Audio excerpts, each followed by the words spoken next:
Hey YouTube, welcome back to Universe X, and today we're doing a little bit of a double feature, I guess more like tonight. But we today are going to jump into our little breakdown of Red Purple Law, and kind of just talk about where it goes and just how it interacts in the upcoming meta, because it is a deck that people are looking at to be one of the new contenders. So we're going to talk about the cards that are best used in the deck, the ones that we see across most of these lists, and of course, as voted, it will be next week's deep dive on the Patreon side, so we're going to get it in on both ends. Past that, I do want to let you guys know that one, we have a like goal. Let's see if we can get this video over 100 likes, but two, if you check out my other video, I have an unboxing of the One Piece 3 Captains decks, and I also have a giveaway on these two for my Patreon members. So with that being said, let's actually hop into Law. And I think I have them right here because like this card is just beautiful. Like honestly, this card is beautiful. Once again, if you want to see the cards, just go in the description and check out my unboxing courtesy of Gaming Giant in Fairfax, Virginia. So let's hop into the other view. All right, so let's actually hop right in. We've got a couple cards to go through. Now, some of these graphics are in Japanese. However, seeing as that I literally have the card right in front of me, it should not be an issue. So this is Trafalgar Law. He is a red-purple leader coming out of the Structure Deck 10 3 Captains deck. And his ability, well, first off, he's a 5 power slash leader with 4 life, as most dual color leaders tend to have. Now the activate main, once per turn, Dawn -3. You may return the specified number of Dawn cards from your field to your Dawn deck. Place up to one of your opponent's characters with 3,000 power or less to the bottom of the owner's deck, and then play up to one character card with a cost of 4 or less from your hand. So this is going to be another case of Bandai always trying to make leaders thematic. He is using Room Shambles once again. He is switching the places of things. He's bottom decking, which is a form of removal. In fact, now that there's so much recursion in black and some in blue, he's probably the best, like bottom decking is probably the best form of removal, because at least you know your opponent cannot reach this card again until they go through their entire deck, which just isn't likely in this sort of game, so far at least. So you have this, and might I add, the art on this card is beautiful. I love how the effect of his Devil Fruit is surrounding the Compass Rose in the background. It just looks so amazing. Like dude's piping up a flaming hot Rasengan just to go off. So yeah, this is a pretty cool card because it's going to be removal while cheating something onto the board, and we all know that that is a tempo swing. When you minus a body from your opponent and then add a body to your side of the field, good things are generally going to happen. So let's move on, because as you guys probably can guess playing this game, or if you're new, 3,000 is not exactly the highest threshold for things to be removed. Like that's a pretty inconsequential power level. So we're gonna have to see the cards that bring power down and some of the other cards that allow you to sustain this constant once per turn -3 dawning that you're going to be doing. So the first card we're gonna talk about is the one, the only, Gordon.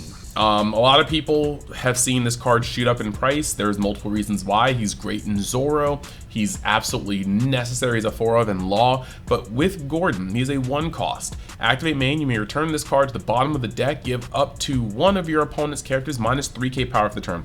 One of the single-handed best cards in this deck. Why? Because for 1 Dawn, you're going to be able to bring anything 6,000 or lower down to a threshold where Law can bottom deck it. So yes, it's a simple 1-for-1, but you are losing Dawn, so it is going to be on that level. But yeah, Gordon is the enabler. He is just such a good card, and I can't understate how crucial he is in this deck. Next, we've got Otama, which is like less favorable usage version of Gordon. Why is it less favorable? Well, one, for the same cost, it does lower your opponent. It lowers your opponent's character by 2k instead of 3k. But the other thing that's going on here is that it's a 2k. And so if you have to use Otama, you're inherently making your hand weaker to combat attacks via counter power. So yes, this is along the same lines as Gordon, but Gordon in general is just better. Next, this card is not in every list, but it's finding itself in more and more lists. Why? Because Portgas D Ace is a 7 cost that you guys should know, you guys should be very familiar with if you go to locals a lot or you go to a lot of tournaments, but this is one of the main pushers for Whitebeard. But on play, give up to 2 of your opponent's characters minus 3,000 power during this turn. Then, if your leader has a Whitebeard's Pirates in its type, this character gains Rush during this turn. Lots of people don't understand the concept of reading in periods where how Bandai likes to word their costs versus their effects and conditions and whatnot. The on play is to give up to 2 of your opponent's characters minus 3k. It is then the secondary effect. Since there is a period, these effects are not connected. Then if your leader has the Whitebeard Pirates typing, he gains Rush. So for 7, you're going to be able to play this guy minus 2 things by 3k, and then bottom deck one of them, maybe swing on the other one with your leader. And then you have this powerful 7k body left over the following turn to attempt to swing unless it's removed. This is very, very good because something that we're going to touch on later in the video is that when you are Dawn minusing, your top priority is to have your most efficient usage out of your Dawn. Dawn up your attacks, your leader or your character attacks. Take the minus Dawn from the attacks that have already gone through because that's not Dawn you're going to be using. Spend your Dawn before you bottom deck it because a lot of people, or put it back to the Dawn deck, because a lot of people still have trouble understanding that your minus Dawn can come from anywhere.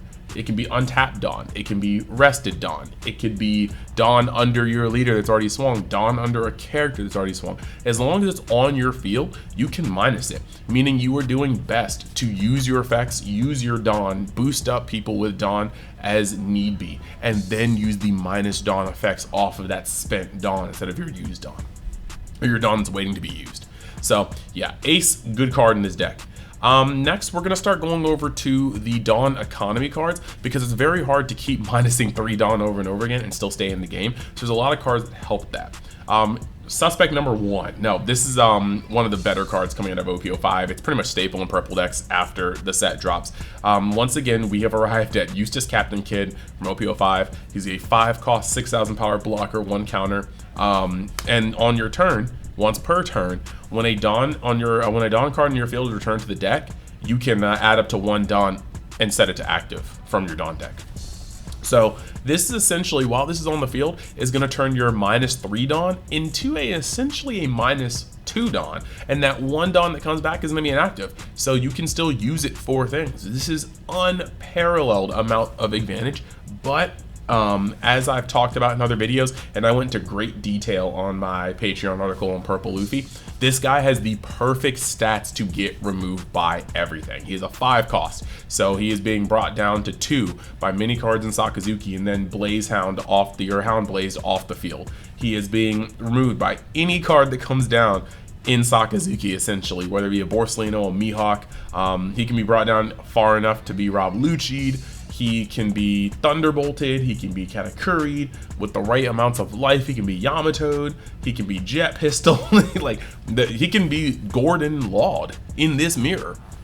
So this card is a really good effect for terms of momentum, but he is very susceptible to getting wiped off the board, just straight up clapped. And that is something that you guys should know. If Eustace Captain Kidd's effect gets off more than once or twice, you have been blessed because your opponent has either deemed it not worthy somehow to get rid of him, or your opponent has not drawn removal. But yes, this is one of the cards. Moving on, one of the next cards, also from OPO5, is Zoro Juro.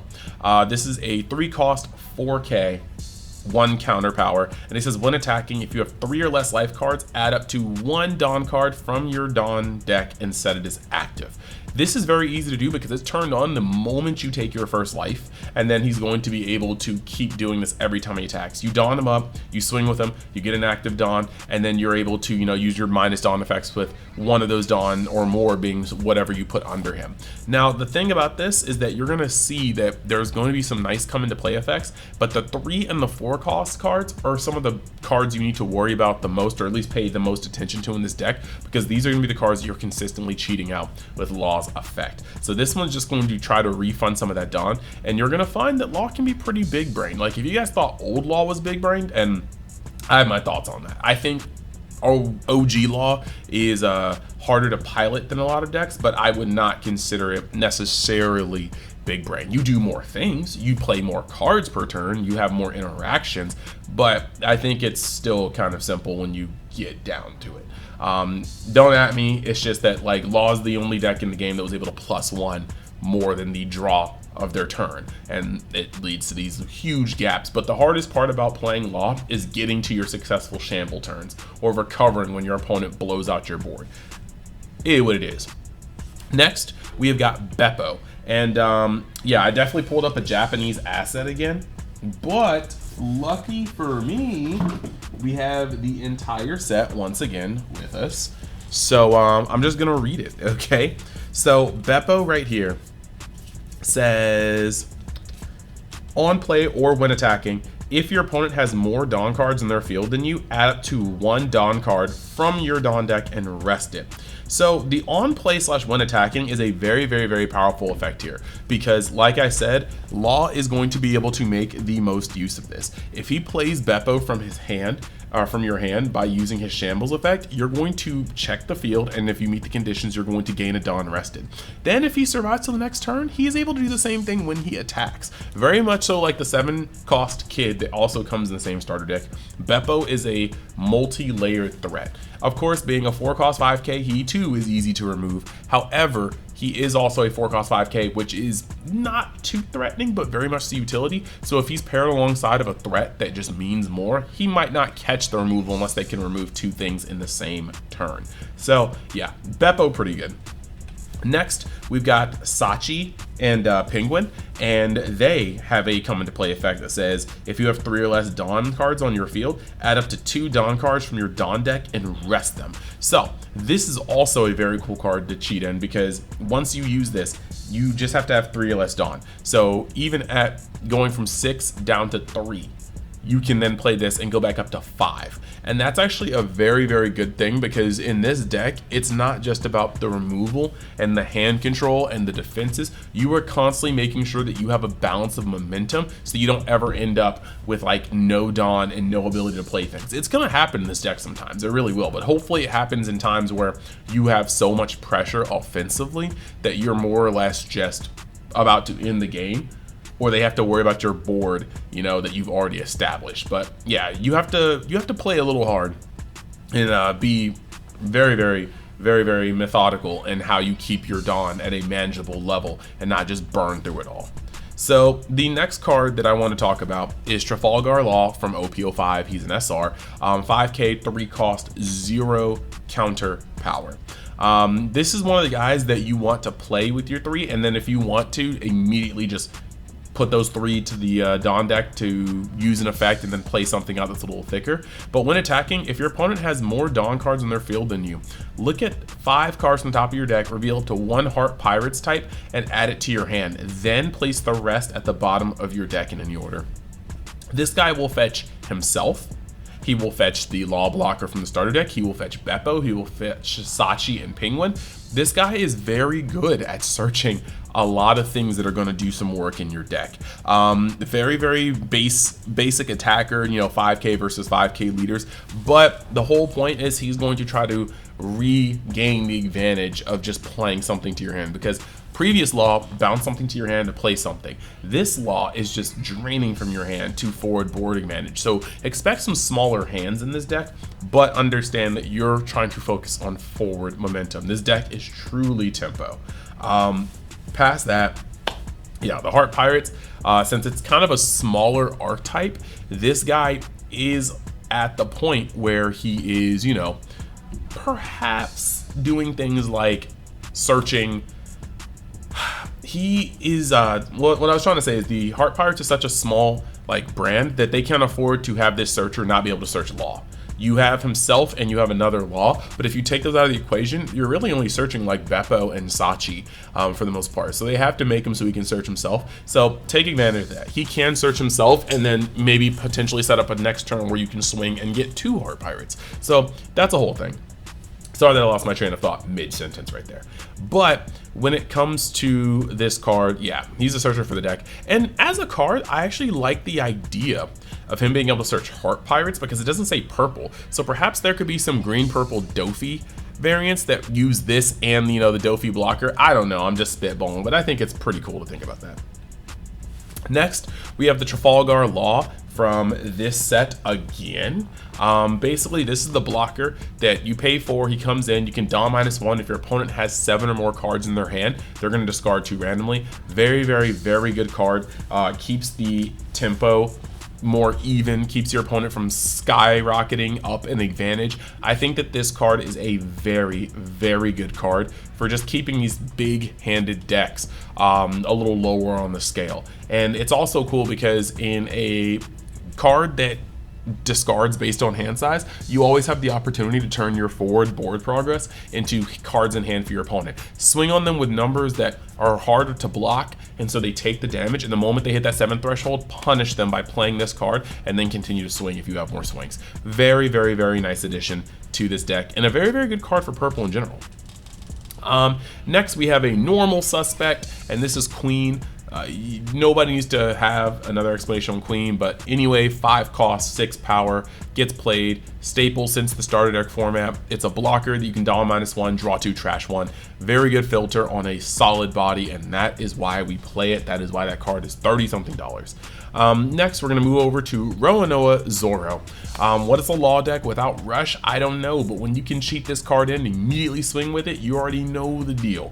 Roronoa Zoro is just a 3 cost, 5k, goes even with leaders. Rush, not really much to talk about there, but man, when I say this card looks beautiful, there is no lie to it. Just come on, guys.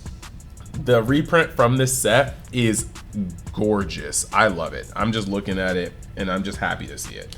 TBH. So with that being said, yeah, Zoro, amazing.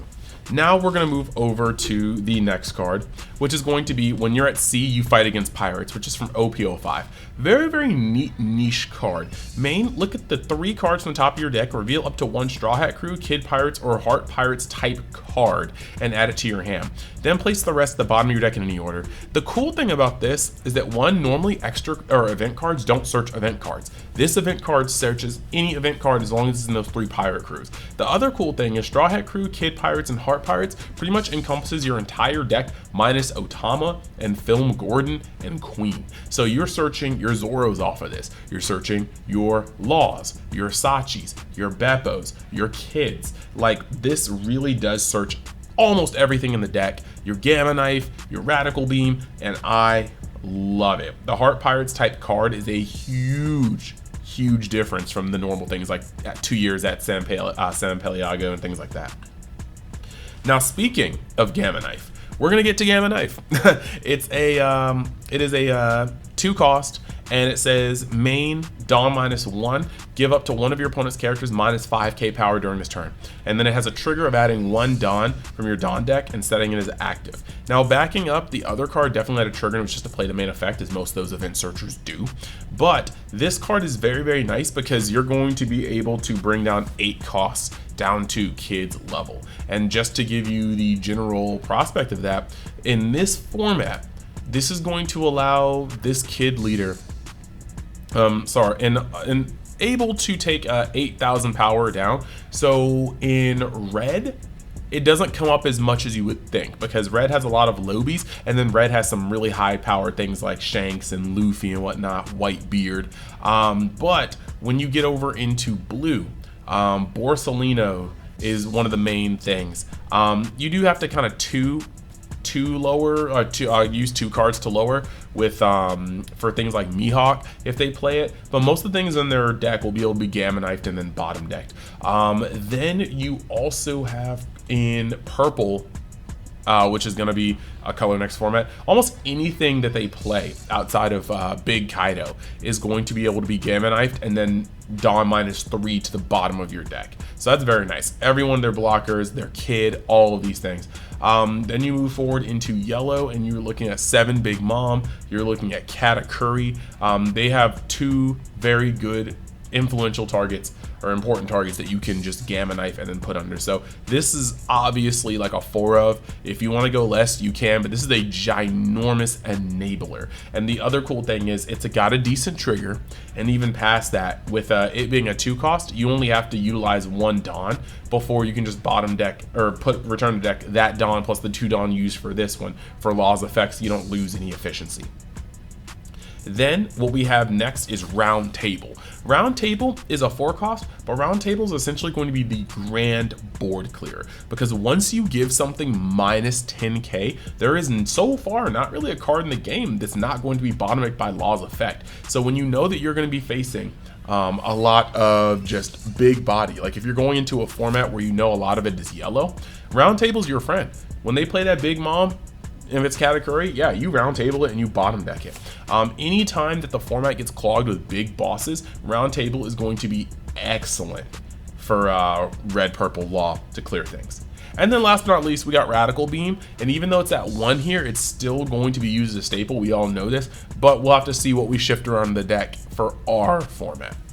So with that being said, I just want to talk to you guys a little bit more about the deck. This deck definitely requires you to be able to play test, to understand what you're doing. You'll need to know the plays, because it's not just about the removal, it's about tempo. When you're running out of Dawn, but you're adding onto your board, you have to sequence right, you have to play these cards out right, you have to lower the correct things, you have to remove the correct targets, all while managing your Dawn in a healthy way so you don't get caught sitting at 2 Dawn at the late game, not being able to play anything and your opponent's already bodied your field. So when it comes to matchups, most people who have playtested this knows that this is a very good matchup versus combo Sakazuki. You are able to wipe their Luchis, you're able to wipe their Kuzans, you're able to move things like Rebecca out of the way, bottom deck the Rebecca's, mind you, not actually. And that's a whole other thing that's cool. Sakazuki has the ability to recur a lot of things with Rebecca and Mancherry, but Law is bottom decking them, so they will not be able to get those back. It'll be a long game before they can do that. So you're really just trying to out-tempo Sakazuki. The mirrors are very complex between Sakazuki, which is a hard control deck, and Law, which is a hard tempo combo deck. So I am actually very, very excited to see how this deck does, and I can't wait to test it more and bring you guys my deep dive article next Friday. So with that being said, I hope you guys like the content. Remember to look at my other video to see how you can win these 2 decks. They're somewhere around here, right? Where did I even put them? This is a whole conundrum. I moved them and I know not where these decks are, but the point is they are here waiting to be won by you. They're probably on the counter somewhere, and I do want to be able to give those to everybody that can apply. So check out the Patreon. Like I said, we have an article on blue black Sakazuki from OPO5, an article on purple Luffy that just came out today, the 10th, and then we're gonna have an article on red purple Law coming out next week, and we're just gonna keep grinding until we have all the OPO5 meta decks there for your deep dive analysis, so you can do the best you can at Nats. So I'm gonna go over into the Patreon splash pages so that I can honor all the people that helped this channel go a little bit harder than it already did, a lot harder than it already did, and I will see you guys in the next video. Later. And here's where I want to give a round of applause to the people that take the extra step in supporting the UniX TCG channel. So here on the Patreon, you're going to get cool things like, you know, discounts for future merch, which I plan to do, exclusive Discord channels, ways to be featured on the channel in this content, and the access to the articles of the deep dives that are way too long to put in the video format. We currently have one on OPO5 Purple Luffy as well as OPO5 Blue Black Sakazuki.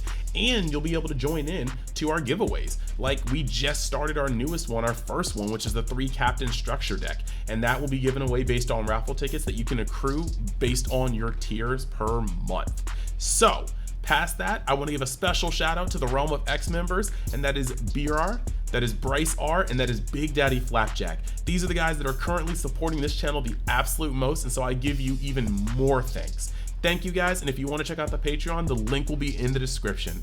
I'll see you guys later.